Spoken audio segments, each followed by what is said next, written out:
الحمد لله رب العالمين نحمده ونستعينه ونؤمن به ونتوكل عليه ونعوذ بالله من شرور أنفسنا ومن سيئات أعمالنا من يهده الله فلا مضل له ومن يضلله فلن تجد له وليا مرشدا اللهم صل على محمد وعلى آل محمد كما صليت على إبراهيم وعلى آل إبراهيم اللهم بارك على محمد وعلى آل محمد كما باركت على إبراهيم وعلى آل إبراهيم في العالمين إنك حميد مجيد ألا إن خير الحديث كتاب الله وخير الهدي هدي محمد صلى الله عليه وسلم وشر الأمور محدثاتها وكل محدثة بدعة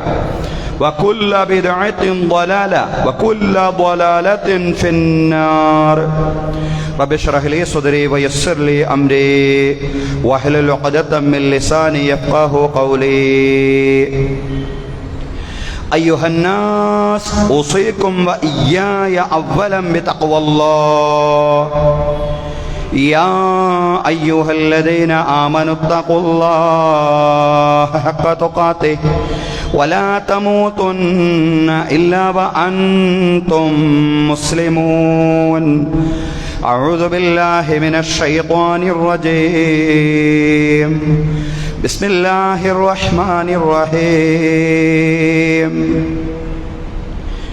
اقرأ باسم ربك الذي خلق خلق الإنسان من علق اقرأ وربك الأكرم الذي علم بالقلم علم الإنسان ما لم يعلم ബഹുമാന്യരായ സത്യവിശ്വാസികളെ വിശ്വാസിനികളെ, ജീവിതത്തിലെ എല്ലാ മേഖലകളിലും അള്ളാഹുവിൻ്റെ വിധികളും വിലക്കുകളും പാലിച്ചുകൊണ്ട് അള്ളാഹുവെ സൂക്ഷിച്ചുകൊണ്ട് മുത്തഖീങ്ങളായി ജീവിക്കുവാൻ എന്നോടും അനന്തരം നിങ്ങളോടും ആദ്യമായി ഉപദേശിക്കുകയാണ്, തഖ്വ കൊണ്ട് വസിയ്യത്ത് ചെയ്യുകയാണ്. അല്ലാഹു തആല നമുക്കെല്ലാവർക്കും തഖ്വയും ഈമാനുമുള്ള ജീവിതം നൽകി അനുഗ്രഹിക്കുമാറാവട്ടെ. ബഹുമാന്യരായ സഹോദരങ്ങളെ, സഹോദരിമാരെ, നമ്മുടെ വിദ്യാർത്ഥിനികളുടെ SSLC പരീക്ഷാഫലവും ഹയർ സെക്കൻഡറി പരീക്ഷാഫലവുമൊക്കെ വന്ന സന്ദർഭമാണിത്. ഇന്നലെയും മിനിഞ്ഞാന്നുമായിരുന്നു SSLCയുടെയും അതുപോലെ +2വിൻ്റെയും പരീക്ഷാഫലങ്ങൾ വന്നത് എന്ന് നിങ്ങൾ പൊതുവായും രക്ഷിതാക്കൾ പ്രത്യേകിച്ചും ശ്രദ്ധിച്ചിട്ടുണ്ടാവും. ഈ ഒരു സാഹചര്യത്തിൽ ഉന്നത വിദ്യാഭ്യാസത്തിന് ഇസ്ലാം നൽകുന്ന പ്രാധാന്യത്തെ സംബന്ധിച്ച് ഈ കാലഘട്ടത്തിൽ ഉമ്മത്ത് വൈജ്ഞാനിക മേഖലയിൽ ഊന്നേണ്ടുന്ന കാര്യങ്ങളെ സംബന്ധിച്ചും പ്രതിപാദിക്കാനാണ് ഖുതുബ കാര്യമായി പ്രയോജനപ്പെടുത്തുന്നത്. അള്ളാഹു തൗഫീഖ് നൽകി അനുഗ്രഹിക്കുമാറാവട്ടെ. ബഹുമാന്യരായ സഹോദരങ്ങളെ, സഹോദരിമാരെ,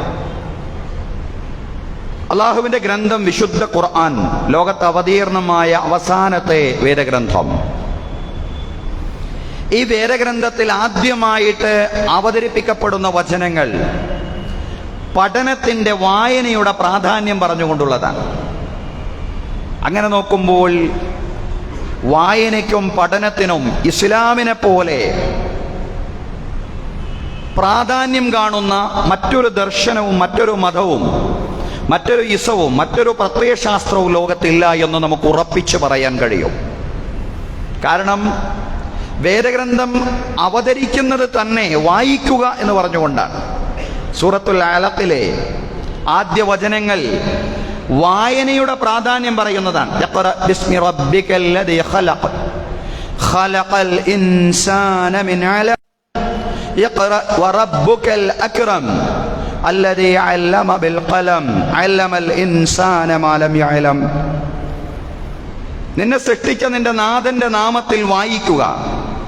മനുഷ്യനെ രക്തപിണ്ഡത്തിൽ നിന്ന് സൃഷ്ടിച്ച അത്യുദാരനായ നിന്റെ രക്ഷിതാവിന്റെ നാമത്തിൽ വായിക്കുക. പേന കൊണ്ട് പഠിപ്പിച്ച പേന കൊണ്ട് പഠിപ്പിച്ച എന്ന് മാത്രമല്ല, മനുഷ്യൻ അജ്ഞാതമായ കാര്യങ്ങൾ മനുഷ്യരെ പഠിപ്പിച്ച നാഥന്റെ നാമത്തിൽ വായിക്കുക എന്ന് പറഞ്ഞുകൊണ്ടാണ്, വായനയുടെ പ്രാധാന്യം പറഞ്ഞുകൊണ്ടാണ് ഖുർആനിലെ ആദ്യ വചനങ്ങൾ അവതീർണമാവുന്നത്. പേനയുടെ പ്രാധാന്യം പറഞ്ഞുകൊണ്ടാണ് ഖുർആനിലെ ആദ്യ വചനങ്ങൾ അവതീർണമാവുന്നത്. വായനയ്ക്ക് പഠനത്തിന് ഖുർആൻ മാത്രമല്ല പ്രവാചക വചനങ്ങളിലും വലിയ പ്രാധാന്യം കാണാൻ സാധിക്കും. ഇബാദത്തുകൾ നിർവഹിക്കുന്നതിനേക്കാൾ പുണ്യമുള്ളതാണ്. ഇബാദത്തുകളൊക്കെ ധാരാളം വേണം, പക്ഷേ അതിൻ്റെ മഹത്വം വേർതിരിച്ചു പറയുമ്പോൾ ധാരാളം ഇബാദത്തുകൾ നിർവഹിക്കുന്നതിനേക്കാൾ പുണ്യമുള്ള കാര്യമാണ് കുറച്ച് കാര്യങ്ങളെങ്കിലും പഠിക്കുക എന്ന് പറയുന്നത്. ഇബാദത്തുകൾ എന്ന് പറയുമ്പോൾ ഇവിടെ ഉദ്ദേശിക്കുന്നത്, ഈ പറഞ്ഞ ഹദീസിൽ ഉദ്ദേശിക്കുന്നത് നിസ്കാരം, നോമ്പ് പോലുള്ള ഇബാദത്തുകൾ, അദ്കാറുകൾ. പക്ഷേ അറിവ് പഠിക്കുക എന്നതും ഒരു ഇബാദത്താണ്. ഇബാദത്തിന്റെ വിശാലമായ വിവക്ഷയിൽ അറിവ് പഠിക്കുക എന്നതും ഇബാദത്താണ്. പ്രവാചകൻ സല്ലല്ലാഹു അലൈഹി വസല്ലം തന്നെ പറഞ്ഞു, തഅല്ലമുൽ ഇൽമ, നിങ്ങൾ അറിവ് പഠിക്കുവീൻ. ഫഇന്ന തഅലീമഹു ലില്ലാഹി ഖശിയ, അറിവ് പഠിക്കുക എന്നത് അള്ളാഹുവിനെ ഭയപ്പെടലാണ്. അത് അള്ളാഹുവിനുള്ള ഖശിയത്താണ്, അള്ളാഹുവിനുള്ള ഭയഭക്തിയാണ് അറിവ് പഠിക്കുക എന്നുള്ളത്. വതലബഹു ഇബാദ, അറിവ് അന്വേഷിക്കുക എന്ന് പറയുന്നത് അള്ളാഹുവിനുള്ള ആരാധനയാണ്. വമുദാക്കറതുഹു തസ്ബീഹുൻ, വായന നടത്തുക, മുദാക്കറ മുത്താല നടത്തുക എന്ന് പറയുന്നത് വായിക്കുക, അത് അള്ളാഹുവിനുള്ള പ്രകീർത്തനമാണ്. വൽ ബഹ്സ അൻഹു ജിഹാദുൻ, കാര്യങ്ങൾ കൂടുതലായിട്ട് അന്വേഷിച്ച് ആഴങ്ങളിലേക്ക് കയറിപ്പോവുക. ഇന്നത്തെ ഭാഷയിൽ പറഞ്ഞാൽ ഗവേഷണം നടത്തുക, അതാണ് ബഹ്സ്. ബഹ്സ് ജിഹാദാണ്, ധർമ്മസമരമാണ്. വതഅലീമഹു ലിമൻ ലാ യഅലമുഹു സദഖ, അറിവില്ലാത്ത ആളുകൾക്ക് അറിവ് പകർന്നു കൊടുക്കുക എന്ന് പറയുന്നത് ദാനധർമ്മമാണ്. അറിവ്, അതിനെ സംബന്ധിച്ച് പ്രവാചകൻ അങ്ങനെ വിശദീകരിക്കുകയാണ്, നിങ്ങൾ അറിവ് പഠിക്കുവീൻ. നിശ്ചയം പഠിക്കൽ അള്ളാഹുവിനുള്ള ഖശിയത്താണ്, ഭയപ്പെടലാണ്. നിശ്ചയം അറിവിൻ്റെ അന്വേഷണം അത് അള്ളാഹുവിനുള്ള ആരാധനയാണ്. നിശ്ചയം വായനകൾ പ്രകീർത്തനങ്ങളാണ്, തസ്ബീഹുകളാണ്. അറിവന്വേഷിക്കുക എന്ന് പറയുന്നത് ധർമ്മസമരമാണ്. അറിയാത്ത ആളുകൾക്ക് കാര്യങ്ങൾ പറഞ്ഞു കൊടുക്കുക എന്ന് പറയുന്നത് ദാനധർമ്മമാണ്. അങ്ങനെയൊക്കെയാണ് പ്രവാചകൻ സല്ലല്ലാഹു അലൈഹി വസല്ലം ഇൽമിന്റെ പ്രാധാന്യം വിശദീകരിച്ചിട്ടുള്ളത്. പ്രവാചകൻ സല്ലല്ലാഹു അലൈഹി വസല്ലം വേറൊരു ഹദീസിൽ പറഞ്ഞു, കുൻ ആലിമൻ ഔ മുതഅല്ലിമൻ ഔ മുസ്തമിയൻ ഔ മുഹിബ്ബൻ ഫലാ തകുൻ ഖാമിസ. അറിവിന്റെ കാര്യത്തിൽ പറയുമ്പോൾ നീ ഒരു പണ്ഡിതനാവണം, അതല്ലെങ്കിൽ ഒരു വിദ്യാർത്ഥിയാവണം, അതല്ലെങ്കിൽ അറിവിന്റെ ഒരു ശ്രോതാവാവണം, നിങ്ങളൊക്കെ കേൾക്കുന്നത് പോലെ കേൾക്കുന്ന ഒരാളാവണം, അതല്ലെങ്കിൽ അറിവിനെ സ്നേഹിക്കുന്ന ഒരാളെങ്കിലും ആവണം. അഞ്ചാമത്തെ ഒരാളായിട്ട് മാറാൻ പാടില്ല. ഒരു പണ്ഡിതൻ, വിദ്യാർത്ഥി, ശ്രോതാവ്, വിജ്ഞാനത്തെ സ്നേഹിക്കുന്നവൻ, ഒരു വിശ്വാസിയെ സംബന്ധിച്ചിടത്തോളം അഞ്ചാമത്തെ ഒരിടം ഉണ്ടാവാൻ പാടില്ല. എപ്പോഴും അറിവിനോട് ഇങ്ങനെ ബന്ധപ്പെട്ടുകൊണ്ടുള്ള ജീവിതമാവണം അവൻ്റെ ജീവിതം. അറിവെന്ന് പറഞ്ഞാൽ എന്താ? ദൈവശാസ്ത്രപരമായ ജ്ഞാനങ്ങൾ അറിവാണ്, കർമ്മശാസ്ത്രപരമായ അറിവുകൾ അറിവാണ്, ആത്മീയം, മതപരം എന്നൊക്കെ നമ്മൾ വിവക്ഷിക്കുന്ന പറയുന്ന കാര്യങ്ങളൊക്കെ അറിവാണ്. പക്ഷെ അത് മാത്രമല്ല അറിവെന്ന് പറയുന്നത്, എല്ലാ കാര്യങ്ങളും അറിവാണ്. ഉത്തുലുബുൽ ഇൽമ വലൗ ബിസ്സീൻ, ചൈനയിൽ പോയിട്ടെങ്കിലും നിങ്ങൾ അറിവന്വേഷിക്കുക എന്നാണ്. അത് ഹദീസൊന്നുമല്ല, അതൊരു ആപ്തവാക്യമാണ്. അറബികൾക്കിടയിൽ വളരെ പ്രചാരത്തിലുണ്ടായിരുന്ന ഒരു ആപ്തവാക്യമാണ്, ചൈനയിൽ പോയിട്ടെങ്കിലും നിങ്ങൾ അറിവന്വേഷിക്കുക. അറിവിന് നൽകുന്ന പ്രാധാന്യമാണത്. ചൈന എന്ന് പറയുന്നത് അതൊരു മതവിജ്ഞാന കേന്ദ്രമല്ലല്ലോ. ഒരു കാലത്തും ചൈന മതവിജ്ഞാന കേന്ദ്രമല്ല. എല്ലാ കാലത്തും ചൈന എന്ന് പറയുന്ന സീൻ എന്ന് പറയുന്നത് ടെക്നോളജിയുടെ കേന്ദ്രമാണ്. പക്ഷെ അവിടെ പറഞ്ഞത് എന്താണ്? ഉത്തുലുബുൽ ഇൽമ വലൗ ബിസ്സീൻ, ചൈനയിൽ പോയിട്ടെങ്കിലും നിങ്ങൾ അറിവന്വേഷിക്കുക. അവിടെ നിന്ന് കിട്ടുന്നതും അറിവാണ്. അതാണ് അറിവിൻ്റെ വിശാലമായ വിവക്ഷ എന്ന് പറയുന്നത്. എല്ലാത്തരം അറിവുകളെയും ഇൽമിന്റെ ഗണത്തിലാണ് ഇസ്ലാം ഉൾപ്പെടുത്തിയിട്ടുള്ളത്.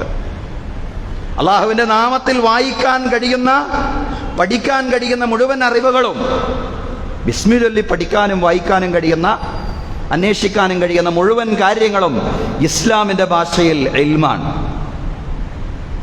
ഈ ഇൽമിന്റെ ഏറ്റവും വലിയ പ്രചാരകർ പ്രവാചകന്മാരാണ്. എല്ലാത്തരം അറിവുകളുടെയും പ്രചാരകർ അതിൻ്റെ പ്രാഥമിക ഘട്ടത്തിൽ പ്രവാചകന്മാരാണ്.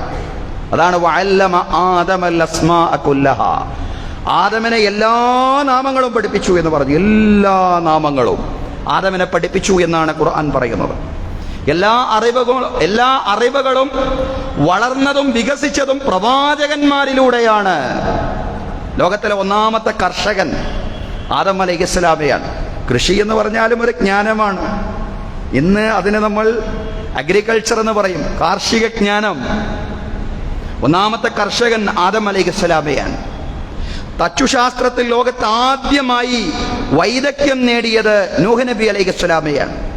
ഇരുമ്പിന്റെയും ഉരുക്കിന്റെയും ഉപയോഗം ലോകത്തെ ആദ്യമായി പഠിപ്പിച്ചത് ദാവൂദ് അലൈഹിസ്സലാമയാണ്. പ്രവാചകന്മാർക്ക് ഇന്ന് നമ്മൾ ഭൗതികം എന്ന് പറയുന്ന അറിവുകളിൽ പോലും അവർക്കുണ്ടായിരുന്ന സ്വാധീനം, അതിൻ്റെ പ്രാഥമിക ഘട്ടത്തിൽ അതിൻ്റെ ഒരു തുടക്കമിട്ടവർ പ്രവാചകന്മാരാണ്. അവരിലൂടെയാണ് അറിവുകൾ വളർന്നതും വികസിച്ചതും. അതിൽ ആശ്ചര്യപ്പെടേണ്ട, കാരണം ആദ്യത്തെ മനുഷ്യൻ തന്നെ പ്രവാചകനാണ്. ആദ്യമായിട്ട് ഭൂമിയിലേക്ക് ഒരു മനുഷ്യൻ വന്നിട്ടുണ്ടെങ്കിൽ, ആദ്യമായി മനുഷ്യഗണത്തിൽ നിന്ന് ഒരാൾ അല്ലാഹു തആല പടച്ചിട്ടുണ്ടെങ്കിൽ ആദം അലൈഹിസ്സലാം. ആദം അലൈഹിസ്സലാം പ്രവാചകനാണ്. മനുഷ്യന് ഭൗതികമായ അറിവ് അവൻ്റെ ഭൗതിക ജീവിതത്തിന് ആവശ്യമാണ്. അതുകൊണ്ട് ഭൗതികമായ അറിവുകളും പഠിപ്പിച്ചു ആദം അലൈഹിസ്സലാമയെ. അത് ഖുർആൻ തന്നെ പറഞ്ഞു. അങ്ങനെ ഓരോ പ്രവാചകന്മാരെയും ആ പ്രവാചകന്മാരുടെ ശൃംഖലയുടെ ആദ്യഘട്ടത്തിൽ തന്നെ ഭൗതിക ജ്ഞാനങ്ങൾ നേരിട്ട് പഠിപ്പിച്ചു എന്നാണ്. നൂഹ് നബി അലൈഹി ഇസ്ലാമിയെ ആരാ കപ്പലുണ്ടാക്കാൻ പഠിപ്പിച്ചത്? വേറെ ഏതെങ്കിലും ഒരു ഉസ്താദിന്റെ അടുക്കൽ നിന്നോ ഒരു അധ്യാപകന്റെ അടുക്കൽ നിന്നോ അല്ലല്ലോ പഠിച്ചത്, അള്ളാഹു പഠിപ്പിച്ചതാണ്. അള്ളാഹു അല്ലേ ആ ജ്ഞാനം നൂഹ് നബി അലൈഹി ഇസ്ലാമിക്ക് പകർന്നു നൽകിയത്. അതാണ് അറിവ്. എല്ലാത്തരം അറിവുകളെയും ഇസ്ലാം ഇൽമിന്റെ ഗണത്തിലാണ് ഉൾപ്പെടുത്തിയിട്ടുള്ളത്. വായിക്കുക. പ്രവാചകനോടത് പറയുമ്പോൾ എഴുതാനും വായിക്കാനൊന്നും പ്രവാചകൻ സല്ലല്ലാഹു അലൈഹി വസല്ലമക്ക് അറിഞ്ഞുകൂടാ. പക്ഷെ അപ്പോഴും വായിക്കാൻ എനിക്കറിയില്ല എന്ന് പറയുമ്പോഴും വായിക്കുക എന്നാണ് പറയുന്നത്. ഈ പ്രപഞ്ചത്തെ വായിക്കുക, ഈ പ്രപഞ്ചത്തിലെ സകല ചരാചരങ്ങളെയും വായിക്കുക. അങ്ങനെ മനുഷ്യനെ ഈ ലോകത്ത് ജീവിക്കാൻ ആവശ്യമായ ജ്ഞാനവും അതിലൂടെ എല്ലാം ആത്യന്തികമായിട്ട് അള്ളാഹുവിലേക്ക് എത്തിപ്പെടാനുള്ള ശേഷിയും നേടുക എന്നുള്ളതാണ്. ദുന്യവിയായിട്ടുള്ള ഇൽമു ദുന്യവി എന്ന ഒന്ന് വിഭജിക്കാൻ കഴിയുമോ എന്ന് അറിഞ്ഞുകൂടാ. ഇസ്ലാമിൻ്റെ ഇൽമിൻ്റെ വിശാലമായ വിവക്ഷയിൽ ഇൽമു ദീനി, ഇൽമു ദുന്യവി എന്നുള്ള രണ്ട് വിഭജനം അതങ്ങനെ നടത്തിയതായിട്ട് അറിവില്ല. പ്രാമാണികരായ പണ്ഡിതന്മാരാരും അങ്ങനെ നടത്തിയിട്ടില്ല. എല്ലാറ്റിനെയും ഇൽമിലാണ് ഉൾപ്പെടുത്തിയിട്ടുള്ളത്. ഇനി നമുക്ക് സൗകര്യത്തിന് വേണ്ടി നമ്മൾ അങ്ങനെ പ്രയോഗിക്കുകയാണെങ്കിൽ പോലും ഇൽമു ദുന്യവി, ഭൗതികമായ അറിവ് എന്ന് നമ്മൾ പ്രയോഗിക്കുകയാണെങ്കിൽ പോലും അത്തരം ഭൗതികമായ അറിവുകളും നേടൽ വിശ്വാസികളുടെ സാമൂഹ്യ ബാധ്യതയാണ്. വൈയക്തികമായിട്ട് എല്ലാത്തരം അറിവുകളും എല്ലാവർക്കും നേടാൻ കഴിയില്ല. എല്ലാവരും ഡോക്ടർമാരാവില്ല, എല്ലാവരും എഞ്ചിനീയർമാരാവില്ല, എല്ലാവർക്കും അതുപോലെയുള്ള സ്പെഷ്യലൈസേഷൻ ഒന്നും നേടിയെടുക്കാൻ കഴിയില്ല. പക്ഷേ സമൂഹത്തിൽ അതെല്ലാം അറിയുന്നവർ ഉണ്ടായിരിക്കണം. സാമൂഹ്യ ബാധ്യതയാണ്. ഇമാം ഗസാലി റഹ്മത്തുള്ളാഹി അലൈഹി ഇഹ്യാ ഉലൂമുദ്ദീനിൽ അത് വളരെ വ്യക്തമായി പറയുന്നുണ്ട്. ഫലാ യതഅജ്ജബ് മിൻ ഖൗലിനാ, നമ്മുടെ വാക്ക് കേട്ട് നിങ്ങളാരും അത്ഭുതപ്പെടണ്ട. ഹുജ്ജത്തുൽ ഇസ്ലാം അബൂ ഹാമിദുൽ ഗസാലി റഹ്മത്തുള്ളാഹി അലൈഹി പറയാൻ, നമ്മുടെ വാക്ക് കേട്ട് നിങ്ങളാരും അത്ഭുതപ്പെടണ്ട. എന്താ? ഇന്ന തിബ്ബ വൽ ഹിസാബ മിൻ ഫുറൂദിൽ കിഫായാത്തി, നിശ്ചയം വൈദ്യശാസ്ത്രവും ഗണിതശാസ്ത്രവും അതെല്ലാം പഠിക്കൽ സാമൂഹ്യ ബാധ്യതയിൽപ്പെട്ടതാണ്. വൈദ്യശാസ്ത്രം എന്ന് പറഞ്ഞാൽ ഇന്നത്തെ ഭാഷയിൽ പറഞ്ഞ മെഡിസിൻ, അതല്ലെങ്കിൽ അതിൻ്റെ വ്യത്യസ്തങ്ങളായിട്ടുള്ള, അത് നമ്മൾ അലോപ്പതി എന്നും ഹോമിയോപ്പതി എന്നും ആയുർവേദമെന്നും എല്ലാം പറയുന്ന വൈദ്യശാസ്ത്രത്തിൻ്റെ മേഖലകൾ, അതെല്ലാം തിബ്ബിൽപ്പെടുന്ന കാര്യങ്ങളാണ്. ഇനി വേറെ വല്ലതുമുണ്ടെങ്കിൽ വൈദ്യശാസ്ത്രം എന്ന ഗണത്തിൽ ഉൾപ്പെടുത്താവുന്ന മുഴുവൻ കാര്യങ്ങളും തിബ്ബിൽപ്പെടുന്ന കാര്യങ്ങളാണ്. ഈ വൈദ്യശാസ്ത്രവും ഗണിതശാസ്ത്രവും പഠിക്കൽ സാമൂഹ്യ ബാധ്യതയാണ്. സാമൂഹ്യ ബാധ്യത എന്ന് പറഞ്ഞാൽ ഇസ്ലാമിക ഉമ്മത്തിൽ അത് പഠിച്ച ആളുകൾ ഉണ്ടായിരിക്കണം. അത് പഠിക്കുന്ന ആളുകളില്ല, പഠിച്ച ആളുകളില്ല എങ്കിൽ നമ്മളെല്ലാവരും കുറ്റക്കാരാണ്. അതാണല്ലോ സാമൂഹ്യ ബാധ്യത. ജനാസ നമസ്കാരമാണ് നമ്മൾ ഉദാഹരണമായി പറയാറുള്ളത്. ജനാസ നമസ്കാരം, ഒരു മഹല്ലിൽ ഒരാൾ മരിച്ചു, ജനാസ നമസ്കാരം ആരും നിർവഹിച്ചില്ല, മഹല്ലിൽ ആരും നിർവഹിച്ചില്ല, എല്ലാവരും കുറ്റക്കാരാവും. അതുപോലെയാണ് തിബ്ബും ഹിസാബും പഠിച്ചവർ സമൂഹത്തിൽ ഉണ്ടാവണം. അത് പഠിക്കാതെ പോയാൽ സമൂഹത്തിലെ എല്ലാവരും കുറ്റക്കാരാവും. അത് സാമൂഹ്യ ബാധ്യതയാണ്. അതേ അവസരം തന്നെ എല്ലാവർക്കും ഇതെല്ലാം പഠിക്കാൻ കഴിഞ്ഞുകൊള്ളണമെന്നില്ല. പക്ഷേ പഠിച്ചവർ സമൂഹത്തിൽ ഉണ്ടാവണമെന്ന് ഉറപ്പുവരുത്തണം. അതുപോലെ തന്നെ വ്യവസായത്തിന്റെ അടിസ്ഥാനങ്ങൾ പഠിക്കുക എന്നും സാമൂഹ്യ ബാധ്യതയാണ്. കൽ ഫല്ലാഹ വൽ ഹിയാക വസിയാസ, കർഷക വൃത്തി, നെയ്ത്ത്, അതുപോലെ തന്നെ രാഷ്ട്രതന്ത്രം, വൽ ഹിജാമ വൽ ഖിയാത്ത. ഹിജാമ എന്ന് പറഞ്ഞാൽ അന്നത്തെ രീതിയിലുള്ള ഒരു തരം വൈദ്യശാസ്ത്രമാണ്, കൊമ്പ് വെക്കുക. വൽ ഖിയാത്ത, അതുപോലെ നെയ്ത്ത്. ഇതെല്ലാം തന്നെ പഠിച്ച ആളുകൾ സമൂഹത്തിൽ ഉണ്ടാവണം. ഫഇന്നഹു ലൗ ഖലൽ ബലദു മിനൽ ഹിജാം, കാരണം ഏതെങ്കിലും ഒരു പ്രദേശം ഹിജാമിൽ നിന്ന് ഒഴിവായാൽ, അന്നവർക്ക് കാര്യമായി അറിയുന്ന ഒരു വൈദ്യശാസ്ത്രം എന്ന് പറയുന്ന ഹിജാമാണ്, കൊമ്പ് വെക്കുക എന്ന് പറയുന്ന ആ ഒരു രീതിയാണ്. അതുകൊണ്ട് അന്ന് അത് പറഞ്ഞത്. ഇന്നത്തേക്ക് അത് ബാധകമല്ല. ഇന്നത്തെ ഹിജാമ അത് ഏത് രീതിയിലുള്ളതാണെന്ന് അതുമായി ബന്ധപ്പെട്ട ആളുകളാ പറയേണ്ടത്. ഞാനതുമായി ബന്ധപ്പെട്ടുള്ള ഒരു പരാമർശവും നടത്തുന്നില്ല. ഏതായാലും ഇമാം ഗസാലി റഹ്മത്തുള്ളാഹി അലൈഹി പറയാൻ, ഒരു നാട്ടിൽ ഹിജാം പഠിച്ച ആളുകൾ ആരും ഇല്ല എങ്കിൽ തസാറഅൽ ഹലാകു ഇലൈഹിം, ആ നാട്ടിലേക്ക് രോഗം ദ്രുതഗതിയിൽ വരും, നാശം വരും. രോഗം വന്നു കഴിഞ്ഞാൽ ആളുകളെ ചികിത്സിക്കാൻ കഴിയാത്ത അവസ്ഥയുണ്ടാകും. വഹറജൂ ബിതഅരീദിഹിം അൻഫുസഹും ലിൽ ഹലാക്, അവരുടെ ശരീരങ്ങൾ നാശത്തിൽ അകപ്പെടും. ഫഇന്നല്ലദീ അൻസലദ്ദവാ, നിശ്ചയം രോഗം ഇറക്കിയ പടച്ചതമ്പുരാൻ മരുന്നും ഇറക്കിയിട്ടുണ്ട്. വർഷതയിൽ ഇസ്തിഅമാലി, ആ മരുന്ന് ഉപയോഗിക്കാൻ പഠിപ്പിച്ചിട്ടുണ്ട്. ഫലാ യജൂസു തഅർറുദു ലിൽ ഹലാകി ബിഇഹ്മാലി, ആ മരുന്ന് അവഗണിച്ചുകൊണ്ട് നാശത്തിന് വിധേയമാവാൻ പാടില്ല, അത് അനുവദനീയമല്ല. അതൊക്കെ ദുനിയാവിലെ കാര്യമല്ലേ, രോഗം ഉണ്ടായിക്കോട്ടെ, അതിനൊന്നും ചികിത്സിക്കണ്ട, മരുന്ന് കണ്ടെത്തണ്ട, മരുന്ന് എന്താണെന്ന് അന്വേഷിക്കണ്ട, ഡോക്ടറെ സമീപിക്കണ്ട, അങ്ങനെയൊക്കെ ചില ആളുകൾ പറയും. അതൊന്നും പാടില്ല. സമീപിക്കണ്ട എന്ന് പറയാൻ പാടില്ല എന്ന് മാത്രമല്ല, ഈ ആളുകളൊക്കെ, ഈ തരം വൈദ്യശാസ്ത്രത്തിൽ നിപുണന്മാരായ ആളുകൾ സമൂഹത്തിൽ ഉണ്ടാവുക എന്നത് ഫർള് കിഫായയാണ്. ആരാ പറയുന്നത്? ഹുജ്ജത്തുൽ ഇസ്ലാം അബൂ ഹാമിദുൽ ഗസാലി. എവിടെയാ പറയുന്നത്? തൻ്റെ ഇഹ്യാ ഉലൂമുദ്ദീൻ എന്ന് പറയുന്ന ഗ്രന്ഥത്തിൽ. അതുകൊണ്ട് സഹോദരങ്ങളെ, ഇത്തരം വൈജ്ഞാനിക മേഖലകളിലെല്ലാം തന്നെ പ്രാവീണ്യം നേടിയവർ വിശ്വാസികളുടെ കൂട്ടത്തിൽ ഉണ്ടാവണം എന്നാണ് ഇമാം അവറുകൾ പറഞ്ഞതിന്റെ ചുരുക്കം. വൈജ്ഞാനികമായി വലിയ മുന്നേറ്റം നടത്തിയ വലിയൊരു ചരിത്രം അതാണ് ഇസ്ലാമിക സമൂഹത്തിലുള്ളത്. ഇസ്ലാമിക സമൂഹത്തിന്റെ ചരിത്രം, വൈജ്ഞാനികമായ ചരിത്രം ലോകത്തെ ആശ്ചര്യപ്പെടുത്തിയിട്ടുള്ളതാണ്. പണ്ഡിറ്റ് ജവഹർലാൽ നെഹ്റു പറഞ്ഞു, തന്റെ വിശ്വചരിത്രാവലോകനത്തിൽ അദ്ദേഹം വിശദീകരിക്കുകയാണ്, മറ്റ് സംസ്കാരങ്ങളിൽ നിന്ന് വ്യത്യസ്തമായി അറേബ്യയിൽ ശാസ്ത്രാന്വേഷണ ബുദ്ധി കൂടുതലായിരുന്നു. അതുകൊണ്ട് ആധുനിക ശാസ്ത്രത്തിന്റെ പ്രപിതാക്കൾ മുസ്ലിങ്ങളായിരുന്നു എന്ന് സംശയമില്ലാതെ എനിക്ക് പറയാൻ കഴിയുമെന്ന് ആരാ പറഞ്ഞത്? ഇന്ത്യയുടെ പ്രഥമ പ്രധാനമന്ത്രി പണ്ഡിറ്റ് ജവഹർലാൽ നെഹ്റു അദ്ദേഹത്തിന്റെ വിശ്വചരിത്രാവലോകനത്തിൽ. ഇന്റലക്ച്വൽ ഡെവലപ്മെന്റ് ഓഫ് യൂറോപ്പിന്റെ ബൗദ്ധിക വികാസം എന്ന് നമുക്ക് പരിഭാഷപ്പെടുത്താൻ കഴിയുന്ന ഒരു കൃതി. അതിൽ ജോൺ വില്യം എന്ന് പറയുന്ന എഴുത്തുകാരൻ പറയാൻ, ഇന്ന് ലോകം അനുഭവിക്കുന്ന എല്ലാ ശാസ്ത്രീയ സുഖങ്ങൾക്കും ലോകം കടപ്പെട്ടിരിക്കുന്നത് മുസ്ലിങ്ങളോടാണ്. ആധുനിക ലോകത്തിന്റെ സൃഷ്ടാക്കളായ ഗലീലിയോ, ക്ലെപ്പർ, ബ്രൂണോ, ന്യൂട്ടൻ, ഡാവിഞ്ചി തുടങ്ങിയവരെല്ലാം തന്നെ പ്രചോദനം സ്വീകരിച്ചത് പൂർവികരായ ഇബ്നു സീന, അൽബറൂണി, ഇബ്നു ഖൽദൂൻ, റാസി, ഫാറാബി, ഗസാലി തുടങ്ങിയ പണ്ഡിതന്മാരിൽ നിന്നായിരുന്നു. ആധുനികരായിട്ടുള്ള ശാസ്ത്രജ്ഞർ അവരെ പ്രചോദനം സ്വീകരിച്ചത് മുസ്ലിം പണ്ഡിതന്മാരിൽ നിന്നായിരുന്നു. പറഞ്ഞതൊരു മുസ്ലിം അല്ല, ജോൺ വില്യം എന്ന് പറയുന്ന ഗ്രന്ഥകാരനാണ്. അദ്ദേഹത്തിന്റെ യൂറോപ്പിന്റെ ബൗദ്ധിക വികാസം എന്ന ഗ്രന്ഥത്തിലാണ് അദ്ദേഹം അത് പറഞ്ഞത്. ദ പ്രീച്ചിങ് ഓഫ് ഇസ്ലാം എന്ന ഗ്രന്ഥത്തിൽ തോമസ് അർണോൾഡ് വിശദീകരിക്കുന്നത് നോക്കൂ.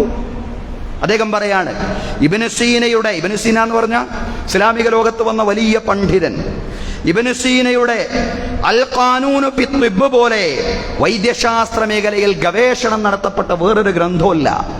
അൽ ഖാനൂൻ ഫി തിബ്ബ് പോലെ വൈദ്യശാസ്ത്ര മേഖലയിൽ റിസർച്ച് ചെയ്യപ്പെട്ട വേറൊരു ഗ്രന്ഥവുമില്ലെന്ന് ദ പ്രീച്ചിങ് ഓഫ് ഇസ്ലാം എന്ന ഗ്രന്ഥത്തിൽ തോമസ് അർണോൾഡ് എന്ന് പറയുന്ന ഗ്രന്ഥകാരൻ വിശേഷിപ്പിക്കുകയാണ്. Introduction to history of science, ശാസ്ത്ര ചരിത്രത്തിന്റെ മുഖവുര എന്ന് നമുക്ക് പരിഭാഷപ്പെടുത്താവുന്ന ഗ്രന്ഥം. ആ ഗ്രന്ഥം എഴുതിയത് ജോർജ് സൈറ്റൻ എന്ന് പറയുന്ന ഗ്രന്ഥകാരനാണ്. അദ്ദേഹം പറയുന്നു, നോക്കൂ, മുസ്ലിങ്ങളുടെ കൂട്ടത്തിലുണ്ടായിരുന്ന ശാസ്ത്രജ്ഞരെ, ആ ശാസ്ത്ര പ്രതിഭകളെയെല്ലാം ഒരു ഗ്രന്ഥത്തിൽ, ഒരു പുസ്തകത്തിൽ എഴുതി ചുരുക്കാൻ ഒരാൾ തീരുമാനിച്ചാൽ ആ പുസ്തകത്തിൽ ചുരുക്കാൻ കഴിയില്ല എന്നാണ് പറയുന്നത്. സഹോദരങ്ങളെ, ഇങ്ങനെയുള്ള ഒരു സുവർണകാലം ഇസ്ലാമിക ഉമ്മത്തിനുണ്ടായിരുന്നു. ശാസ്ത്രവിജ്ഞാനങ്ങളിൽ, സാമൂഹ്യ ചരിത്രജ്ഞാനങ്ങളിൽ വലിയ മുന്നേറ്റം നടത്തിയ ഒരു കാലഘട്ടം ഇസ്ലാമിക ലോകത്തിനുണ്ടായിരുന്നു. എന്നാൽ ഇന്ന് ആ മേധാവിത്വം മുസ്ലിം ലോകത്തിനുണ്ടെന്ന് പറയുക സാധ്യമല്ല. ഇന്ന് ലോകത്തെ മികച്ച 25 സാങ്കേതിക വൈദ്യശാസ്ത്ര സ്ഥാപനങ്ങളുടെ പേരുകൾ നാം അന്വേഷിച്ചാൽ മുസ്ലിങ്ങൾ ഏറ്റവും കൂടുതൽ വസിക്കുന്ന രാജ്യങ്ങളിൽ ഒന്നുപോലുമില്ല എന്നുള്ളതാണ് യാഥാർത്ഥ്യം. ലോകത്തെ ഏറ്റവും പ്രധാനപ്പെട്ട ഒരു പുരസ്കാരമാണ് നോബൽ പ്രൈസ്. നമുക്കൊക്കെ അറിയാം, പലർക്കും നോബൽ പ്രൈസ് കിട്ടിയെന്ന് നമ്മൾ കേൾക്കാറുണ്ട്. 2016 ഒരു കണക്കനുസരിച്ച്, 2016 കണക്കാണ്, കേവലം 2 കോടിയിൽ താഴെ മാത്രം അംഗസംഖ്യയുള്ള ജൂതന്മാർ വിവിധ മേഖലകളിലായി 180ഓളം നോബൽ സമ്മാനം നേടിയിട്ടുണ്ടെങ്കിൽ 150 കോടി ജനസംഖ്യയുള്ള മുസ്ലിങ്ങൾ 10 താഴെയോ നോബൽ സമ്മാനമാണ് നേടിയിട്ടുള്ളത്. 2016 കണക്കാണ്. ഒരുപാട് മാറ്റങ്ങളും പുരോഗതിയും ഒക്കെ വന്നിട്ടുണ്ടാവും. പക്ഷേ എന്നാൽ പോലും വ്യത്യാസം മറ്റുള്ള ജനവിഭാഗങ്ങളെ വെച്ച് തുലനം ചെയ്യുമ്പോൾ ഒരുപാട് പിന്നിലാണെന്ന് പറയേണ്ടി വരും. ആധുനികമായ ഒരവസ്ഥയിൽ പറയുമ്പോൾ പിന്നോക്കാവസ്ഥയിൽ നിന്ന് ചെറിയ മെച്ചപ്പെടലുകളൊക്കെ ഉണ്ടായിട്ടുണ്ട്. അതാണ് നമ്മളിപ്പോൾ ഈ SSLC +2 റിസൾട്ടിലൊക്കെ നമ്മൾ കാണുന്നത്. മലപ്പുറം ജില്ലയടക്കമുള്ള മുസ്ലിങ്ങൾ ധാരാളം നിവസിക്കുന്ന ജില്ലകളിൽ കൂടുതൽ A+ കാണുന്നു. അൽഹംദുലില്ലാ. A+ ആർക്ക് കിട്ടിയാലും ജാതി മത വ്യത്യാസങ്ങൾക്ക് അതീതമായി നമ്മുടെ കുട്ടികൾക്ക് A+ കിട്ടിയാലും B കിട്ടിയാലും B+ കിട്ടിയാലും C കിട്ടിയാലും D കിട്ടിയാലും ഒക്കെ സന്തോഷമേ ഉള്ളൂ. എല്ലാവരെയും അഭിനന്ദിക്കണം.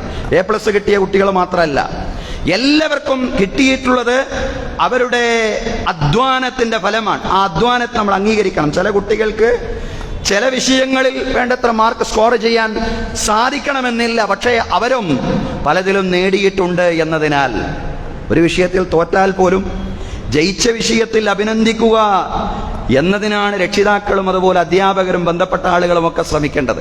അതല്ലാതെ തോറ്റതിൽ ആക്ഷേപിക്കുക എന്നതല്ല, ജയിച്ചതിൽ പ്രോത്സാഹിപ്പിക്കുക എന്നതാണ്. ആ ഒരു നിലപാടെടുക്കും നമ്മൾ.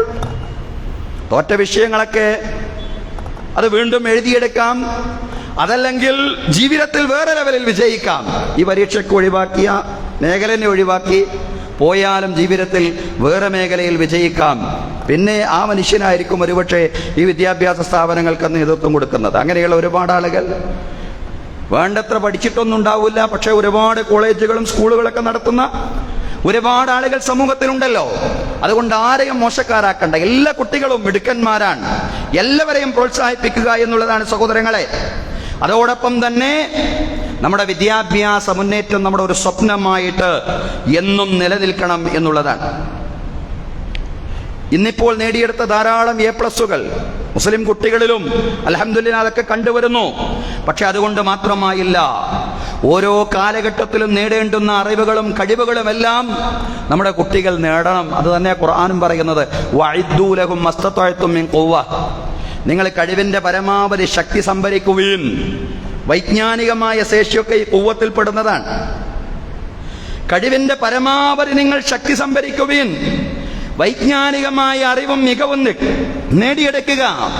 അതിന് രക്ഷിതാക്കളും അതുപോലെ തന്നെ അധ്യാപകരുമൊക്കെ മക്കളെ പ്രോത്സാഹിപ്പിക്കുക. ഈ SSLCയുടെയും +2ന്റെയും ഒക്കെ മാർക്ക് എന്ന് പറയുന്നത് നമ്മുടെ കുട്ടികളുടെ അഭിരുചികൾ മനസ്സിലാക്കാനുള്ള ഒരു കാര്യമാണ്. ഏതെങ്കിലും ഒരു വിഷയത്തിൽ അവർ A+ കിട്ടാതെ പോയിട്ടുണ്ടെങ്കിൽ, അതല്ലെങ്കിൽ ഗ്രേഡ് കുറഞ്ഞു പോയിട്ടുണ്ടെങ്കിൽ ഒന്നിനും കൊള്ളാത്തവരാണ് എന്നൊന്നും അതിനർത്ഥമല്ല. മറിച്ച് അവർക്ക് താല്പര്യമുള്ള വിഷയങ്ങൾ വേറെയാണ്. അവർക്ക് കൂടുതൽ മാർക്ക് അവർ സ്കോർ ചെയ്ത വിഷയങ്ങളാണ് അവർക്ക് താല്പര്യമുള്ളത്. അത് നിങ്ങൾ അവരെ പഠിപ്പിക്കും എന്നാണ് ആ സ്കോർ ബോർഡ്, ആ മാർക്ക് ലിസ്റ്റ് നമ്മോട് പറയുന്നത്. സഹോദരങ്ങളെ, എല്ലാ മേഖലയിലും വ്യുൽപ്പത്തിയുള്ള സാമർഥ്യമുള്ള ആളുകൾ നമ്മുടെ കൂട്ടത്തിൽ ഉണ്ടാവണം. എഞ്ചിനീയറിംഗ് പഠിച്ചവർ, മെഡിസിൻ പഠിച്ചവർ, വൈദ്യശാസ്ത്ര മേഖലയിൽ പ്രാവീണ്യമുള്ള ആളുകൾ. പ്രാവീണ്യം മാത്രം ഉണ്ടായിട്ട് കാര്യമില്ല. കാരണം വൈദ്യശാസ്ത്ര മേഖല എന്നൊക്കെ പറയുന്ന വലിയ ചൂഷണം നടന്നുകൊണ്ടിരിക്കുന്ന മേഖലയാണ്. പല ആശുപത്രികളും അറവശാലകളായിക്കൊണ്ടിരിക്കുന്ന കാലമാണ്. ഇവിടെ കേവലം പണത്തിന് അടിമയാകാത്ത, തഖ്വയുള്ള, ദൈവബോധമുള്ള, ഇലാഹി ചിന്തയുള്ള, മനുഷ്യപ്പറ്റുള്ള ഡോക്ടർമാർ സമൂഹത്തിൽ ഉണ്ടാവണം. പ്രവാചകൻ സല്ലല്ലാഹു അലൈഹി വസല്ലം തന്നെ പറഞ്ഞതാണ്, തദാവൂ യാ ഇബാദല്ലാഹ്, അല്ലാഹുവിന്റെ അടിമകളെ നിങ്ങൾ ചികിത്സിക്കണേ. ഫഇന്നല്ലാഹ അസ്സ വജല്ല ലം യൻസിൽ ദാഅൻ ഇല്ലാ അൻസല മഅഹു ദവാ ഇല്ലാ അൻസല മഅഹു ശിഫാ. നിങ്ങൾ ചികിത്സിക്കണേ അല്ലാഹുവിന്റെ അടിമകളെ. അള്ളാഹ് ഒരു രോഗം ഇറക്കിയിട്ടില്ല, ആ രോഗത്തിന്റെ കൂടെ ആ രോഗത്തിനുള്ള മരുന്നും അല്ലാഹു തആല ഇറക്കിയിട്ടുണ്ടാവും. അതുകൊണ്ട് വൈദ്യശാസ്ത്രം പഠിക്കണം. അതിൻ്റെ എല്ലാ മേഖലകളിലും പ്രാവീണ്യമുള്ള, കഴിവുള്ള, അറിവുള്ള ആളുകൾ, സർട്ടിഫിക്കറ്റ് ഉള്ള ആളുകൾ സമൂഹത്തിൽ ഉണ്ടാവണം. രോഗികളെ ചികിത്സിക്കാൻ അറിയുന്നവർ സമൂഹത്തിൽ ഉണ്ടാവണമെന്നാണ് ഹദീസുകൾ നമ്മെ പഠിപ്പിക്കുന്നത്. അതുപോലെ പ്രധാനമാണ് നിയമജ്ഞരായ ആളുകൾ, വക്കീലുമാർ, ജഡ്ജിമാർ സമൂഹത്തിൽ ധാരാളം ഉണ്ടാവുക എന്ന് പറയുന്നത്. അതെങ്ങനെയുള്ള ജഡ്ജിമാരുണ്ടാവണം? ഭരണഘടനയോട് മാത്രം ആഭിമുഖ്യമുള്ള, നിഷ്പക്ഷമായി കാര്യങ്ങളെ വിലയിരുത്തുന്ന, ജഡ്ജ്മെന്റ് നടത്തുന്ന, നിഷ്പക്ഷമായി കേസുകളെ സമീപിക്കുന്ന വക്കീലുമാരും ജഡ്ജിമാരും സമൂഹത്തിൽ ഉണ്ടാവണം. നിരപരാധികളായ ഒരുപാട് ആളുകൾ ജയിലറകളിലാണ്. അവർക്ക് മോചനം സാധ്യമാവണം. ലീഗൽ ആക്ടിവിസത്തിലൂടെയാണ് മോചനം സാധ്യമാവേണ്ടത്. ഭരണഘടനയോട് കൂറുള്ള, അതിനോട് മാത്രം കൂറുള്ള, അതോടൊപ്പം തന്നെ നിഷ്പക്ഷമായി കാര്യങ്ങൾ ചെയ്യാൻ കഴിവുള്ള, നീതിബോധമുള്ള ജഡ്ജിമാർ, അതുപോലെ തന്നെ വക്കീൽമാർ സമൂഹത്തിൽ ഉണ്ടാവുക എന്നതും സാമൂഹ്യ ബാധ്യതയാണ്. ഇസ്ലാമിക ഉമ്മത്തിലും അങ്ങനെയുള്ള ആളുകൾ ഉണ്ടാവണം. അതുപോലെ ചരിത്ര ഗവേഷണങ്ങളിൽ താല്പര്യമുള്ള ആളുകൾ. നമുക്കറിയാം, അത് കാലഘട്ടത്തിൽ ഏറ്റവും അനിവാര്യമായിട്ടുള്ള അറിവാണ്. അതല്ലെങ്കിൽ അനിവാര്യമായ അറിവുകളിൽ വളരെ പ്രധാനപ്പെട്ടതാണ് അതും. കാരണം രാജ്യത്തിന്റെ ചരിത്രം തന്നെ തിരുത്തി എഴുതാൻ വർഗീയ ശക്തികൾ തയ്യാറായിക്കൊണ്ടിരിക്കുന്ന കാലമാണിത്. ഇന്ത്യൻ ജനതയെ ഭിന്നിപ്പിക്കാൻ ബ്രിട്ടീഷുകാർ എഴുതി വെച്ച ചരിത്രം ഉപയോഗപ്പെടുത്തി മുൻകഴിഞ്ഞ പല മുസ്ലിം ഭരണാധികാരികളെയും തെറ്റിദ്ധരിപ്പിക്കുന്ന കാലമാണിത്. മുഗൾ രാജവംശത്തിന്റെ ചരിത്രം പാഠപുസ്തകങ്ങളിൽ നിന്ന് നീക്കം ചെയ്തുകൊണ്ടിരിക്കുന്നു. മുസ്ലിം ഭരണാധികാരികൾ ക്ഷേത്രങ്ങൾ പൊളിച്ച് മസ്ജിദുകളാക്കിയിരുന്നുവെന്ന വികലമായ തെറ്റായ ചരിത്രം പ്രചരിപ്പിക്കുന്നു. ആ കുപ്രചരണങ്ങളിലൂടെയാണല്ലോ ബാബരി മസ്ജിദ് തകർത്തതും ഗ്യാൻവാപ്പി അടക്കമുള്ള മസ്ജിദുകൾ കൈയടക്കാൻ ശ്രമിച്ചുകൊണ്ടിരിക്കുന്നതും. അതുകൊണ്ട് സഹോദരങ്ങളെ, സഹോദരിമാരെ, ചരിത്രബോധമുള്ള ആളുകൾ സമൂഹത്തിൽ ഉണ്ടാവണം. ശരിയായ ചരിത്രം നമ്മൾ പഠിക്കുകയും സമൂഹത്തെ വളർന്നു വരുന്ന തലമുറയെ പഠിപ്പിക്കുകയും ചെയ്യണമെന്ന് നമ്മൾ ആവർത്തിച്ചു പറയേണ്ടിയിരിക്കുന്നു. ചരിത്ര പഠനം എന്നൊക്കെ പറഞ്ഞാൽ വലിയ കാര്യമാണ്. മാനവിക വിഷയങ്ങളൊന്നും കുട്ടികൾ ഒട്ടും പഠിക്കാതിരിക്കുക എന്ന ഒരു സമീപനം ഉണ്ടാവരുത്. ചരിത്രം പഠിച്ചവരുമുണ്ടാവണം, ചരിത്ര ബോധമുള്ളവരുണ്ടാവണം, ചരിത്രം പറയാൻ കഴിയുന്നവരുണ്ടാവണം, ചരിത്ര ഗവേഷണങ്ങൾ നടത്തുന്ന ആളുകൾ ഉണ്ടാവണം. C.L. റൗസ് എന്ന് പറയുന്ന അമേരിക്കൻ ചരിത്രകാരൻ 1962 അമേരിക്കൻ ജനതയ്ക്ക് നൽകുന്ന ഒരു ഉപദേശമുണ്ട്. അതിൽ അദ്ദേഹം പറയുന്നുണ്ട്, ഏതെങ്കിലും ഒരു കാലത്ത് ലോകരാഷ്ട്രങ്ങളെ ഭരിക്കുവാൻ അമേരിക്ക ഉദ്ദേശിക്കുന്നുവെങ്കിൽ അമേരിക്കയിലെ സ്കൂളുകളിലും കോളേജുകളിലും യൂണിവേഴ്സിറ്റികളിലും വളരെ പ്രാധാന്യത്തോടുകൂടി ചരിത്രം പഠിപ്പിക്കണമെന്ന, ടെക്നോളജി പഠിപ്പിക്കണമെന്നല്ല.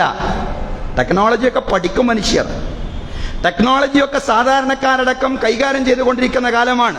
പുതിയ കാലം എന്ന് പറയും. ടെക്നോളജിയും പഠിക്കണം, അത് വേറെ. അതിൻ്റെയും ആഴങ്ങളിലേക്ക് ചില ആളുകളെങ്കിലും കടന്നു ചെല്ലണം. പക്ഷെ അത് മാത്രം പഠിക്കണം എന്നല്ല C.L. റൗസ് എന്ന് പറയുന്ന ആ ചരിത്രകാരൻ പറഞ്ഞത്. അദ്ദേഹം പറഞ്ഞു, അമേരിക്കൻ ജനത ലോകത്തിന്റെ മേധാവിത്വം ആഗ്രഹിക്കുന്നുവെങ്കിൽ അമേരിക്കയിലെ സ്കൂളുകളിലും കോളേജുകളിലും കൃത്യമായിട്ട് ചരിത്രം പഠിപ്പിക്കണമെന്നാണ്. ചരിത്രബോധമുള്ളവനായിട്ട് മാറണം. ഈ സമുദായം ഉമ്മത്തിനെ സംബന്ധിച്ച് പറയാൻ, മുസ്ലിം ഉമ്മത്തിനെ സംബന്ധിച്ച് നമ്മൾ പറയാൻ, അതായത് ഈ സമുദായം ഇനിയും പാർശ്വവൽക്കരിക്കപ്പെടാതിരിക്കണമെങ്കിൽ, ഈ സമുദായം മാർജിനൈസ് ചെയ്യപ്പെടാതിരിക്കണമെങ്കിൽ, സാമ്രാജ്യത്വത്തോട് നെഞ്ചുവിരിച്ച് പോരാടിയ നമ്മുടെ പിതാക്കന്മാരെ വിസ്മൃതിയിലാവാതിരിക്കണമെങ്കിൽ, താജ്മഹലും കുത്തുബ് മീനാറും ചെങ്കോട്ടയും അടക്കം മുസ്ലിങ്ങൾ ഈ നാട്ടിൽ ജീവിച്ചു മരിച്ചുപോയതിന്റെ തെളിവുകൾ അവശേഷിക്കണമെങ്കിൽ ചരിത്രം പഠിക്കണം, ചരിത്രബോധമുള്ളവരായി മാറണം. ചരിത്രം വികലമാക്കാനുള്ള ശ്രമങ്ങൾക്കെതിരെ ശക്തമായ പ്രതിരോധം തീർക്കാൻ നമുക്ക് സാധിക്കണം. അങ്ങനെ വരുമ്പോ നമ്മുടെ കൂട്ടത്തിൽ എല്ലാ അറിവുകളുമുള്ള ആളുകൾ ഉണ്ടാവണം. എല്ലാ മേഖലയിലും വിൽപ്പത്തിയുള്ള, അറിവുള്ള, കഴിവുള്ള ആളുകൾ നമ്മുടെ മക്കളിൽ, തലമുറകളിൽ ഉണ്ടാവുന്നുണ്ടെന്ന് ഉറപ്പുവരുത്താൻ നമുക്ക് സാധ്യമാവണം. റബ്ബ് തആല തൗഫീഖ് നൽകി അനുഗ്രഹിക്കുമാറാവട്ടെ. അതുപോലെ പ്രധാനമുള്ള കാര്യമാണ് അധികാര പങ്കാളിത്തം. അധികാര പങ്കാളിത്തത്തിന്റെ വലിയൊരു മേഖലയായ സിവിൽ സർവീസ്, അതുപോലുള്ള കാര്യങ്ങൾ, അവിടെയും കൃത്യമായ മുസ്ലിം പ്രാതിനിധ്യം ആവശ്യമാണ്. ചെറിയ മാറ്റങ്ങളൊക്കെ മുസ്ലിം പ്രാതിനിധ്യവുമായി ബന്ധപ്പെട്ട അടുത്ത കാലത്തുണ്ടായിട്ടുണ്ട്. പക്ഷെ വിപ്ലവകരമായൊരു മാറ്റം എന്നൊന്നും പറഞ്ഞുകൂടാ. തൃപ്തികരമായ അവസ്ഥയിലെത്തി എന്ന് പറയണമെങ്കിൽ ഇനിയും നമ്മൾ ഒരുപാട് മുന്നോട്ട് പോകണം.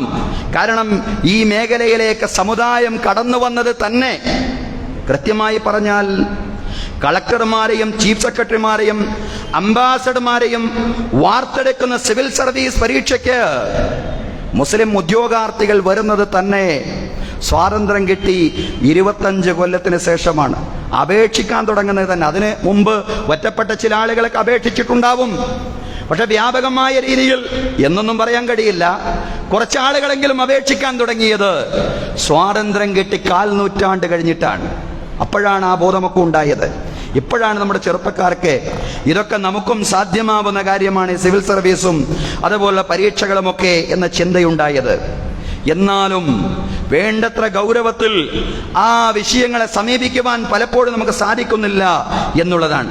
സിവിൽ സർവൻസ് എന്ന നിലയിൽ, പെർമനന്റ് എക്സിക്യൂട്ടീവ്സ് എന്ന നിലയിൽ മുസ്ലിം പ്രാതിനിധ്യം അങ്ങേയറ്റം ദയനീയമാണെന്ന് വ്യക്തമാക്കുന്ന റിപ്പോർട്ടാണ് 2006 ഇറങ്ങിയത് സച്ചാർ കമ്മിറ്റി റിപ്പോർട്ട്.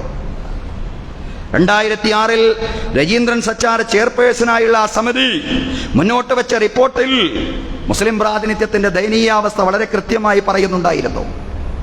IAS മുസ്ലിം പ്രാതിനിധ്യം 3%, IFS 1.8%, IPS 4%. അത്രയേ ഉള്ളൂ മുസ്ലിം പ്രാതിനിധ്യം. 18-19 കൊല്ലം കഴിഞ്ഞപ്പോൾ ഒരുപാട് മാറ്റമുണ്ടായി.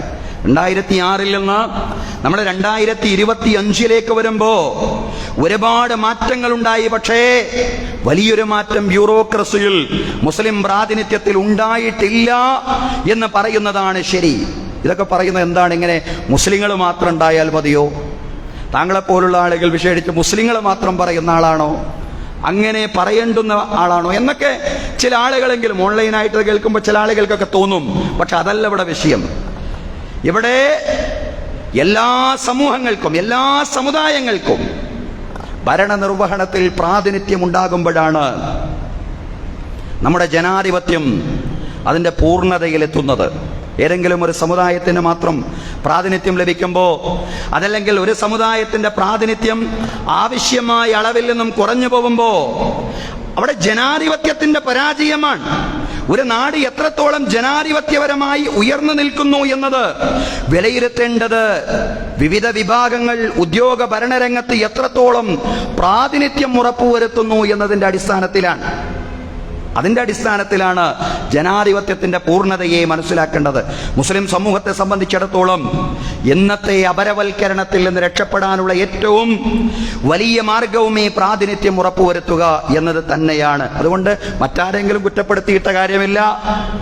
നിങ്ങൾ സ്വയം നന്നാവുന്നത് വരെ അള്ളാഹു ഒരു ജനതയെ നന്നാക്കുകയില്ല. ഇതൊരു തത്വമാണ്, ഇതൊരു പ്രപഞ്ചത്തിന്റെ ചര്യയാണ്. മാറാനുള്ള, മാറ്റാനുള്ള ശ്രമങ്ങൾ സമൂഹത്തിൽ നിന്നുണ്ടാവണം, സമുദായത്തിൽ നിന്നുണ്ടാവണം. ഒരു ജ്ഞാനവും അവഗണിക്കാനുള്ളതല്ല. ശാസ്ത്രമാണെങ്കിലും, ഇനി വൈദ്യശാസ്ത്രമാണെങ്കിലും, ചരിത്ര ഗവേഷണമാണെങ്കിലും, നിയമ പഠനമാണെങ്കിലും, സിവിൽ സർവീസ് പോലുള്ള പരീക്ഷകളാണെങ്കിലും ഒന്നിനെയും വിശ്വാസികൾ എന്ന നിലക്ക് നമുക്ക് അവഗണിക്കാൻ കഴിയില്ല. കാരണം അൽ ഹിക്മത്തു ളാല്ലത്തുൽ മുഅ്മിൻ, വിജ്ഞാനം എന്ന് പറയുന്നത് ഒരു വിശ്വാസിക്ക് നഷ്ടപ്പെട്ടു പോയ ധനമാണ്. നമ്മുടെ കയ്യിൽ നിന്ന് കുറച്ച് പൈസ നഷ്ടപ്പെട്ടാൽ അത് തിരിച്ചെടുക്കാൻ നമ്മൾ ശ്രമിക്കും. അതുപോലെയാണ് വിശ്വാസിക്ക് നഷ്ടപ്പെട്ടതാണ് എല്ലാത്തരം അറിവുകളും.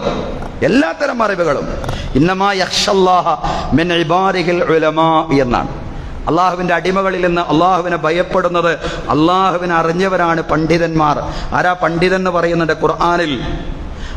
ഈ ഇന്നമാ യഖ്ഷല്ലാഹ മിൻ ഇബാദിഹിൽ ഉലമാ എന്ന് പറയുന്ന ഈ ഒരു വചനം, അതിന്റെ തൊട്ടപ്പുറം നമ്മളൊന്ന് പഠിക്കുമ്പോൾ ആരാണ് ആലിം, അല്ലാഹുവിനെ അറിഞ്ഞവനെന്ന് കൃത്യമായി ബോധ്യമാവും. അലം തറ അന്നല്ലാഹ അൻസല മിനസ് സമാഇ മാഅൻ ഫഅഖ്റജ്നാ ബിഹി സമറാത്തിൻ മുഖ്തലിഫൻ അൽവാനുഹാ വമിനൽ ജിബാലി ജുദദുൻ ബീളുൻ വഹുംറുൻ മുഖ്തലിഫുൻ അൽവാനുഹാ വഖറാബീബു സൂദ് വമിനൻ നാസി വദ്ദവാബി വൽ അൻആമി മുഖ്തലിഫുൻ അൽവാനുഹു കദാലിക്. നിങ്ങൾ കാണുന്നില്ലേ, അല്ലാഹു തആല ആകാശത്തിൽ നിന്ന് മഴ വർഷിപ്പിച്ചു. ആ മഴയിലൂടെ ഭൂമിയിൽ വ്യത്യസ്തങ്ങളായ കായ്ക്കനികൾ ഉൽപ്പാദിപ്പിച്ചു. വിവിധ നിറങ്ങളിലുള്ള കായ്ക്കനികൾ, ആ നിറവൈവിധ്യങ്ങൾ. നിങ്ങൾ പർവ്വതങ്ങളിലേക്ക് നോക്കുമ്പോൾ നിങ്ങൾക്ക് വ്യത്യസ്തങ്ങളായ നിറങ്ങളുള്ള ശിലകൾ കാണാൻ കഴിയും, പാറകൾ കാണാൻ കഴിയും. അതിൽ ചുവന്നവയുണ്ട്, അതിൽ കാക്കയെപ്പോലെ കറുത്തുപോവുകയുണ്ട്, അതുപോലെ തന്നെ വെളുത്ത പാറകളുണ്ട്. നിറവൈവിധ്യങ്ങൾ ധാരാളം കാണാൻ കഴിയും. അതുപോലെ മനുഷ്യരിലും മൃഗങ്ങളിലും കാലികളിലുമെല്ലാം ഈ നിറവൈവിധ്യങ്ങൾ കാണാൻ കഴിയും. പ്രപഞ്ചത്തിലേക്ക് നോക്കിക്കൊണ്ട് പറയാം, പ്രപഞ്ചത്തിലെ ഈ നിറവൈവിധ്യങ്ങൾ, വ്യത്യസ്തതകൾ അതറിയും നിങ്ങൾ, പഠിക്കും നിങ്ങൾ. തുടർന്നാ പറയുന്നത് ഇന്നമാ യഖ്ഷല്ലാഹ മിൻ ഇബാദിഹിൽ ഉലമാ, നിശ്ചയം അല്ലാഹുവിന്റെ അടിമകളിൽ നിന്ന് അല്ലാഹുവിനെ ഭയപ്പെടുന്നവർ, അല്ലാഹുവിനെ അറിഞ്ഞവർ മാത്രമാണ്. എങ്ങനെ അറിഞ്ഞവർ? അല്ലാഹുവിന്റെ ദൃഷ്ടാന്തങ്ങൾ മനസ്സിലാക്കി അല്ലാഹുവിലേക്ക് എത്തിപ്പെട്ട ആളുകൾ. അവരാണ് ഇസ്ലാമിന്റെ ഭാഷയിൽ ആലിമുകൾ എന്ന് പറയുന്നത്. നമ്മുടെ മകൻ ഫിസിക്സ് പഠിച്ചാലും കെമിസ്ട്രി പഠിച്ചാലും ബയോളജി പഠിച്ചാലും മെഡിസിൻ പഠിച്ചാലും എന്ത് പഠിച്ചാലും അതിലൂടെയൊക്കെ അല്ലാഹുവിലേക്ക് എത്തിപ്പെടാൻ കഴിയുന്നുവെങ്കിൽ റബ്ബനാ മാ ഖലഖത ഹാദാ ബാത്തിലാ, ആ മനുഷ്യന്റെ ശരീരം നോക്കി, ഈ പ്രപഞ്ചത്തിന്റെ ഘടന നോക്കി, പടച്ചോനെ നീ ഇതൊന്നും വെറുതെ പടച്ചതല്ലല്ലോ, ഇതെല്ലാം നിന്റെ സൃഷ്ടിപ്പാണല്ലോ എന്ന് ആശ്ചര്യപ്പെടാൻ നമ്മുടെ മകന് സാധിക്കുന്നുവെങ്കിൽ അവൻ ആലിമാണ്. അവന് കർമ്മശാസ്ത്രം തന്നെ പഠിച്ചുകൊള്ളണമെന്നില്ല. പക്ഷേ അതേ അവസരം തന്നെ ശറഈയായിട്ടുള്ള വിജ്ഞാനം മൗലികമായിട്ടെങ്കിലും എല്ലാവരും പഠിച്ചിരിക്കുകയും വേണം. ശറഈയായിട്ടുള്ള അറിവ് എന്ന് പറഞ്ഞാൽ മനുഷ്യന്റെ ഐഹികവും പാരത്രികവുമായ മാർഗദർശനത്തിന് വേണ്ടിയുള്ള വിജ്ഞാനം, അതെല്ലാവരും പഠിക്കണം. ത്വലബുൽ ഇൽമി ഫരീളത്തുൻ അലാ കുല്ലി മുസ്ലിമിൻ വ മുസ്ലിമ. അതിലെ മൗലികമായ കാര്യങ്ങളെങ്കിലും അടിസ്ഥാനപരമായ കാര്യങ്ങളെങ്കിലും പഠിക്കൽ ഓരോ മുസ്ലിം സ്ത്രീയുടെയും പുരുഷന്റെയും നിർബന്ധ ബാധ്യതയാണ്. ഫർള് ഐനാണ്, സാമൂഹ്യ ബാധ്യതയല്ല, ഓരോ വ്യക്തിയുടെയും ബാധ്യതയാണ്. അതേസമയം തന്നെ ശറഈ വിജ്ഞാനങ്ങളിൽ ആഴങ്ങളുള്ള പണ്ഡിതന്മാർ സമൂഹത്തിൽ ഉണ്ടാവണം, ചിലരെങ്കിലും സമൂഹത്തിൽ ഉണ്ടാവണം. അത് സാമൂഹ്യ ബാധ്യതയാണ്. അതിനെപ്പറ്റിയും ഖുർആൻ പറഞ്ഞു, ഫലൂലാ നഫറ മിൻ കുല്ലി ഫിറഖത്തിൻ മിൻഹും ത്വായിഫത്തുൻ ലിയതഫഖഹു ഫിദ്ദീൻ വലിയുൻദിറു ഖൗമഹും ഇദാ റജഉ ഇലൈഹിം ലഅല്ലഹും യഹ്ദറൂൻ. എന്തുകൊണ്ട് അവരിൽപ്പെട്ട ഒരു കൂട്ടം ആളുകൾ ദീൻ ആഴത്തിൽ പഠിക്കാൻ വേണ്ടി പുറപ്പെട്ടില്ല? ദീൻ ആഴത്തിൽ പഠിക്കാൻ കുറച്ച് ആളുകൾ പുറപ്പെടണം. നമ്മുടെ മതവിജ്ഞാന സ്ഥാപനങ്ങൾ തുറക്കുന്ന കാലം കൂടിയാണ്. നമ്മുടെ മക്കളിൽ നിന്ന് ഒരാളെങ്കിലും പണ്ഡിതനാക്കാൻ ശ്രമിക്കുക.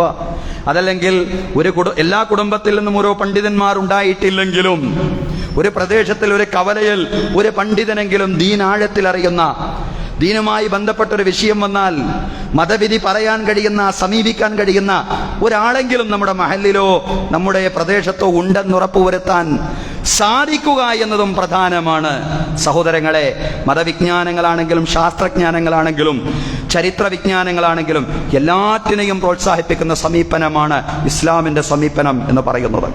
വിജ്ഞാനോൽപാദനം നടത്തിയിരുന്നവരാണ് മുസ്ലിങ്ങൾ, ഇസ്ലാമിക പണ്ഡിതന്മാർ. ഉള്ള അറിവുകൾ എവിടെയെങ്കിലും എഴുതി വെച്ചത് വായിക്കുക എന്നത് മാത്രമല്ല, വിജ്ഞാനോൽപാദനം എന്ന് പറഞ്ഞാൽ അറിവിനെ ഉൽപ്പാദിപ്പിക്കുക എന്നുള്ളതാണ്. ഗവേഷണം എന്ന് പറഞ്ഞാൽ തന്നെ അറിവിന്റെ ഉൽപാദനം എന്നുള്ളതാണ്. അറിവിനെ ഉൽപ്പാദിപ്പിച്ചിരുന്ന ആളുകളായിരുന്നു മുസ്ലിം പണ്ഡിതന്മാർ. അവരുടെ ചരിത്രം പരിശോധിക്കുമ്പോൾ അറിവിന്റെ ഉൽപാദന മേഖലയിൽ ഒരുപാട് മുന്നോട്ട് പോയി. സ്പെയിനിന്റെ ചരിത്രം അതാണ്. സ്പെയിൻ എന്ന് പറയുന്ന ആ ഒരു നാഗരികത ഇസ്ലാമിന്റെ ഏറ്റവും പ്രക്ഷോഭിതമായ നാഗരികതയും പ്രക്ഷോഭിതമായ വൈജ്ഞാനിക രാഷ്ട്രവും സ്പെയിനായിരുന്നു. യഥാർത്ഥത്തിൽ നാഗരിക മേഖലയിലുള്ള മുസ്ലിങ്ങളുടെ പിന്നോക്കാവസ്ഥ ആരംഭിക്കുന്നത് തന്നെ സ്പെയിനിന്റെ തകർച്ചയോടുകൂടിയാണ്. ആ സ്പെയിനിൽ ഉൽപ്പാദിപ്പിക്കപ്പെട്ട അറിവുകൾ ഇംഗ്ലീഷിലേക്കും ഫ്രഞ്ചിലേക്കും വിവർത്തനം ചെയ്യപ്പെട്ടപ്പോഴാണ് യൂറോപ്യന്മാര് നവോത്ഥാന നായകന്മാരായി മാറിയത്. അവർ പ്രത്യേകിച്ച് ഒന്നും ചെയ്തിട്ടില്ല. അറബികൾ എഴുതി വെച്ച കാര്യങ്ങൾ അവർ അറബി ഭാഷയിൽ നിന്ന് ഫ്രഞ്ച് ഭാഷയിലേക്കും ഇംഗ്ലീഷിലേക്കും വിവർത്തനം ചെയ്തപ്പോ അവര് നവോത്ഥാനത്തിന്റെ പ്രപിതാക്കളായി ലോകത്തിന്റെ മുമ്പിൽ അവരെ സ്വയം തെറ്റിദ്ധരിപ്പിക്കുകയായിരുന്നു. സഹോദരങ്ങളെ, അല്ലാമ ഇഖ്ബാൽ ഒരിടത്ത് പറയുന്നുണ്ട്, തന്റെ പ്രപിതാക്കൾ, തന്റെ പൂർവ്വപിതാക്കൾ രചിച്ച പുസ്തകങ്ങൾ യൂറോപ്പിൽ കണ്ടപ്പോൾ തന്റെ ഹൃദയം 30 കഷ്ണമായി മാറിയെന്ന്. യൂറോപ്പിൽ ചെന്ന് അല്ലാമ ഇഖ്ബാൽ ഒന്ന് പരതി നോക്കി. അവിടെ അദ്ദേഹത്തിന്റെ പൂർവ്വപിതാക്കൾ എന്ന് പറഞ്ഞാൽ മുസ്ലിം പണ്ഡിതന്മാർ എഴുതിയ പുസ്തകങ്ങൾ കണ്ടപ്പോ അദ്ദേഹത്തിന്റെ ഹൃദയം 30 കഷ്ണങ്ങളായി മാറിയെന്ന് അല്ലാമ ഇഖ്ബാൽ പറയുന്നുണ്ട്. സഹോദരങ്ങളെ, നമ്മുടെ ഉപ്പൂപ്പമാർക്ക് ആനയുണ്ടായിരുന്നു എന്ന് പറഞ്ഞുകൊണ്ടിരിക്കുന്നതിൽ ഇനിയും അർത്ഥമില്ല. അതുകൊണ്ട് വൈജ്ഞാനിക മേഖലയിൽ കൂടുതൽ ആവേശത്തോടെ നമ്മുടെ മക്കളെ ഇറക്കി വിടുവാൻ നമുക്ക് സാധ്യമാവേണ്ടതുണ്ട്. അത് ഏറ്റവും വലിയ ആത്മീയ പ്രവർത്തനമാണ്. മൻ സലക ത്വരീഖൻ യൽതമിസു ഫീഹി ഇൽമൻ സഹലല്ലാഹു ലഹു ത്വരീഖഹു ഇലൽ ജന്ന. വിജ്ഞാനം അന്വേഷിക്കുന്ന വഴിയിൽ ഒരാൾ പ്രവേശിച്ചാൽ സ്വർഗത്തിലേക്കുള്ള വഴി അല്ലാഹു തആല എളുപ്പമാക്കി കൊടുക്കും. വിജ്ഞാനാന്വേഷണം അറിവിന്റെ വഴി, വിദ്യാഭ്യാസത്തിന്റെ വഴി, ജ്ഞാനത്തിന്റെ മാർഗം ആത്മീയതയുടെ മാർഗമാണ്. ആ പഠിക്കുന്ന ഇൽമ് ഫിസിക്സ് ആണെങ്കിലും അത് രസതന്ത്രമാണെങ്കിലും അത് ജീവശാസ്ത്രമാണെങ്കിലും അത് സസ്യശാസ്ത്രമാണെങ്കിലും അത് ജന്തുശാസ്ത്രമാണെങ്കിലും അത് വൈദ്യശാസ്ത്രമാണെങ്കിലും അല്ലാഹുവിലേക്ക് എത്തിപ്പെടാൻ സാധിക്കുന്നുണ്ടോ നമ്മുടെ മക്കൾക്കെങ്കിൽ അത് ഇൽമാണ്. വഇന്നൽ ആലിമ ലയസ്തഗ്ഫിറു ലഹു മൻ ഫിസ് സമാവാതി വമൻ ഫിൽ അർദി ഹത്തൽ ഹൈതാനു ഫിൽ മാ. നിശ്ചയം അല്ലാഹുവിനെ അറിഞ്ഞ മനുഷ്യൻ, അയാൾക്ക് വേണ്ടി ആകാശങ്ങളിലും ഭൂമിയിലുമുള്ള മുഴുവൻ ആളുകളും, മനുഷ്യരെ മാത്രമല്ല, നമ്മളൊന്നും കാണാത്ത നമ്മുടെ ഭൗതിക നേത്രങ്ങൾ കൊണ്ട് കാണാത്ത അല്ലാഹുവിന്റെ സൃഷ്ടികൾ പോലും അറിവന്വേഷിക്കുന്നവർക്ക് വേണ്ടി ഇസ്തിഗ്ഫാർ നടത്തുകയാണ്. എന്ന് മാത്രമല്ല, ഹത്തൽ ഹൈതാനു ഫിൽ മാ, ജലാശയങ്ങളിലെ മത്സ്യങ്ങൾ വരെ പഠിക്കുന്നവർക്ക് വേണ്ടി പാപമോചനം നടത്തുകയാണ്. മരണാസന്നനായ ഒരു സഹാബിയുടെ അടുക്കൽ പ്രവാചകൻ സല്ലല്ലാഹു അലൈഹി വസല്ലം വന്നപ്പോൾ പ്രവാചകനോട് ചോദിച്ചു, നബിയെ, ഈ ഘട്ടത്തിൽ എനിക്ക് ചെയ്യാൻ പറ്റിയ ഏറ്റവും നല്ല ഒരു സുഹൃതം നിങ്ങൾ പറഞ്ഞു തരണം എന്ന് പറഞ്ഞപ്പോൾ പ്രവാചകൻ സല്ലല്ലാഹു അലൈഹി വസല്ലം പറഞ്ഞു, ഇസ്തഗൽ ബിത്തഅല്ലുമി വസ്തഗല ബിത്തഅല്ലുമി. നീ ആളുകളെ പഠിപ്പിച്ചുകൊണ്ടേയിരിക്കുക, നീ പഠിച്ചുകൊണ്ടും പഠിപ്പിച്ചുകൊണ്ടുമേ ഇരിക്കുക. അങ്ങനെ അദ്ദേഹം പഠിപ്പിച്ചുകൊണ്ടും ഇരുന്നു. ആ അവസ്ഥയിൽ അയാൾ മരിച്ചു എന്നാണ്. അതാണ് മരിക്കാൻ പോകുന്ന ഒരു വ്യക്തിക്ക് പ്രവാചകൻ പറഞ്ഞു കൊടുക്കുന്ന ഏറ്റവും ഉത്കൃഷ്ടമായ കർമ്മം, നിനക്ക് ചെയ്യാൻ പറ്റുന്ന കാര്യം അതാണ്. അങ്ങനെ അദ്ദേഹം പഠിപ്പിച്ചുകൊണ്ടിരിക്കുന്ന അവസ്ഥയിൽ അദ്ദേഹം മരണപ്പെട്ടു എന്നാണ്. ഫലൗ കാന ശൈഉൻ അഫ്ളല മിനൽ ഇൽമി ലഅമറഹു നബി സല്ലല്ലാഹു അലൈഹി വസല്ലം ബിഹി ഫീ ദാലികൽ വഖ്ത്. സ്വഹാബിമാർ ഇതിനെ വിശദീകരിച്ചുകൊണ്ട് പറയാണ്, സഹോദരങ്ങളെ, അതായത് വിജ്ഞാനത്തെക്കാൾ മെച്ചപ്പെട്ട ഒരു അമൽ, ഒരു സുഹൃതം ഉണ്ടായിരുന്നുവെങ്കിൽ ആ അമലാണ് ആ സ്വഹാബിക്ക് പ്രവാചകൻ സല്ലല്ലാഹു അലൈഹി വസല്ലം പറഞ്ഞു കൊടുക്കേണ്ടിയിരുന്നത്. പക്ഷേ പ്രവാചകൻ പഠിക്കാനാണ് പറഞ്ഞത്. എല്ലാത്തരം അറിവുകളെയും പ്രോത്സാഹിപ്പിക്കുന്നതാണ് ഇസ്ലാമിന്റെ സമീപനം എന്ന് നമ്മൾ പറഞ്ഞു. എല്ലാ അറിവുകളും എല്ലാവർക്കും പഠിക്കാൻ കഴിയില്ല എന്നും പറഞ്ഞു. അതുകൊണ്ട് സമൂഹത്തിൽ അത് പഠിച്ചവർ, എല്ലാ അറിവുകളും പഠിക്കുന്നവർ ഉണ്ടെന്ന് ഉറപ്പുവരുത്തുക. അതുപോലെ തന്നെ നമ്മുടെ മക്കൾ അവരുടെ കഴിവുകൾ നമുക്ക് ചെറിയ രീതിയിലെങ്കിലും അവരുടെ ഈ മാർക്ക് ലിസ്റ്റിലൂടെ നമുക്ക് മനസ്സിലാക്കാൻ കഴിഞ്ഞു എന്നുള്ളതാണ്.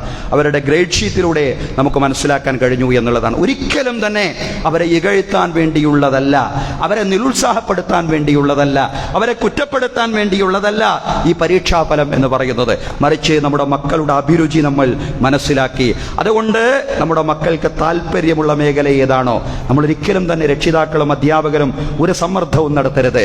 മക്കൾക്ക് താല്പര്യമുള്ള മേഖല ഏതാണോ അതിന്റെ ഭാവിയും വരാൻ പോകുന്ന സാധ്യതകളുമൊക്കെ നമുക്ക് പറഞ്ഞു കൊടുക്കാം. അത് വേണ്ടത്ര ഒരുപക്ഷെ കുട്ടികളല്ലേ അവർക്ക് അറിഞ്ഞുകൊള്ളണമെന്നില്ല, പക്ഷേ അറിയാവുന്ന കാര്യങ്ങൾ നമുക്ക് പറഞ്ഞു കൊടുക്കാം.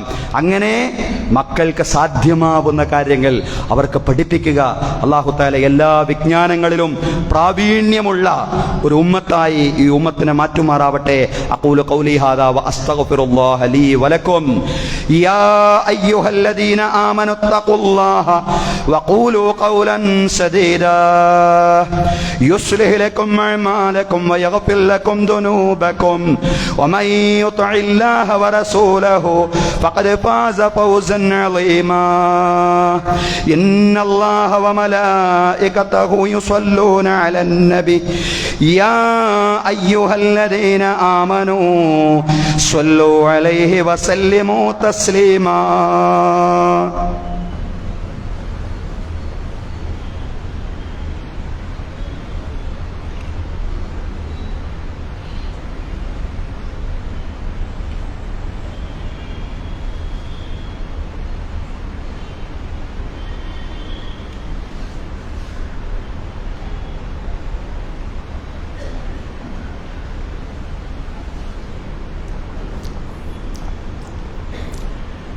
അൽഹംദുലില്ലാഹി റബ്ബിൽ ആലമീൻ വസ്സലാത്തു വസ്സലാമു അലാ റസൂലിൽ അമീൻ മുഹമ്മദിൻ വഅലാ ആലിഹി വസ്വഹ്ബിഹി അജ്മഈൻ.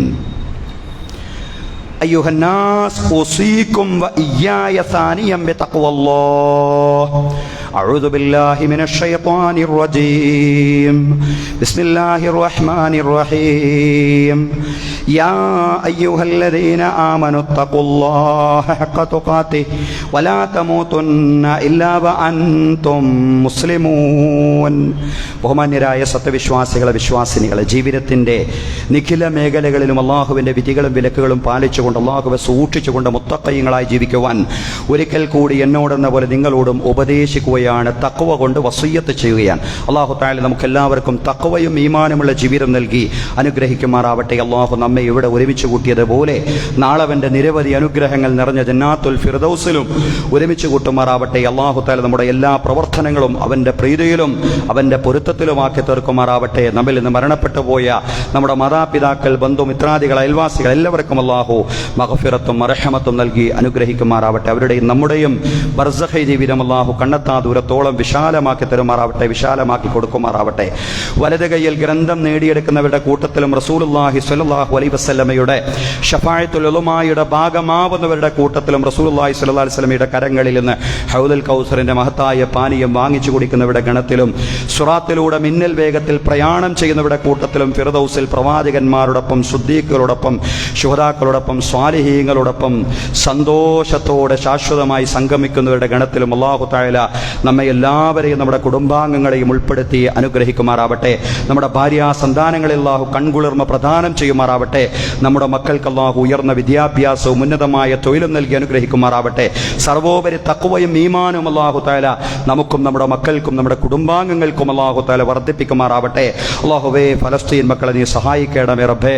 അല്ലാഹുവേ, എല്ലാവിധ ദുരിതങ്ങളിൽ നിന്നും ഗസ നിവാസികളെ, റഫാ നിവാസികളെ പടച്ചവരെ നീ സഹായിക്കണമേ റബ്ബേ. അല്ലാഹുവേ, അപകട മരണങ്ങളിൽ നിന്നും പെട്ടെന്നുള്ള മരണങ്ങളിൽ നിന്നും മാരകമായ രോഗങ്ങളിൽ നിന്നും മറ്റെല്ലാ ദുരിതങ്ങളിൽ നിന്നും പ്രയാസങ്ങളിൽ നിന്നും പരീക്ഷണങ്ങളിൽ നിന്നും അല്ലാഹുവേ, കടങ്ങളിൽ നിന്നും സാമ്പത്തിക ബുദ്ധിമുട്ടുകളിൽ നിന്നും ഞങ്ങളുടെ എല്ലാവരുടെയും പെരടികളെ അല്ലാഹുവേ, ഞങ്ങളെ എല്ലാവരെയും നീ രക്ഷപ്പെടുത്തി അനുഗ്രഹിക്കണമേ തമ്പുരാനെ. പടച്ചവനെ, ഞങ്ങൾ നിന്നെ വിളിക്കുകയാണ്. അല്ലാഹുവേ, നിന്നെ അല്ലാ എന്ന് വിളിക്കാൻ നിനക്ക് കൂടാനക്കൂടി അടിമകളുണ്ട്. ഉടമസ്ഥനായ റബ്ബേ, ഞങ്ങൾക്ക് അല്ലാ എന്ന് വിളിക്കാൻ ഉടമസ്ഥനായ റബ്ബായി നാഥനായി നീ മാത്രമേ ഉള്ളൂ. അല്ലാഹുവേ, ഞങ്ങളുടെ എല്ലാ സദുദ്ദേശങ്ങളെയും നീ സഫലീകരിച്ച് തരണമേ നാഥ. അല്ലാഹുമ്മ റദ്ദ അൻ അബീ ബക്കർ വഉമർ വഉസ്മാൻ വഅലി വഅൻ ബഖിയത്തി സ്വഹാബത്തി വസ്വഹാബിയത്തി കുല്ലിഹിം അജ്മഈൻ. അല്ലാഹുമ്മ ഗ്ഫിർ ലിൽ മുഅ്മിനീന വൽ മുഅ്മിനാത്ത് വൽ മുസ്ലിമീന വൽ മുസ്ലിമാത്ത് അൽ അഹ്യാ മിൻഹും വൽ അംവാത്ത് ഇന്നക മുജീബു ദഅവാതി യാ ഖാദിയൽ ഹാജാത്ത്. അല്ലാഹുമ്മ അജ്ർനാ മിനൻ നാർ, اللهم اجرنا من النار، اللهم اجرنا من النار، اللهم لا تعذبنا بالنار ولا تجعلنا من حطب النار، انها بئس الدار وبئس المثوى وبئس القرار. اللهم لا لا تجعل في قلوبنا غلا للذين آمنوا ربنا إنك أنت رؤوف رحيم اللهم انصر المسلمين المجاهدين في فلسطين اللهم انصرهم في غزة اللهم انصرهم في كل مكان ربنا آتنا في الدنيا حسنة وفي الآخرة حسنة وقنا عذاب النار وصلى الله على سيدنا محمد وعلى آله وصحبه أجمعين والحمد لله رب العالمين.